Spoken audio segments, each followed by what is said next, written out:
এখন কেমন হচ্ছে দেখেন, মালিক আর ভালো হচ্ছে। এখন দেখেন দুধের মতন সাদা মুড়ি হচ্ছে এখন একদম, এখন সুন্দর মুড়ি হচ্ছে দেখেন। এখানে এসে মুড়িটা এক গোছের মুড়ি এইভাবে চলবে। আগুনটা দেখেন খেয়াল করে এইভাবে সিস্টেমে চলবে মেশিন, একদম এই একই রকম চুক সেমভাবে চলবে মেশিন।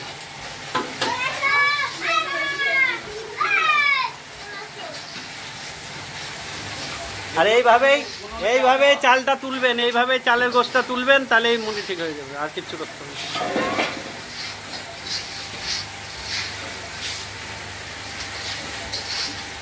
ওটা তো খালি হয় না, খালি হলে কিন্তু লাল হয়ে যাবে। হ্যাঁ, একাই করে দেবে।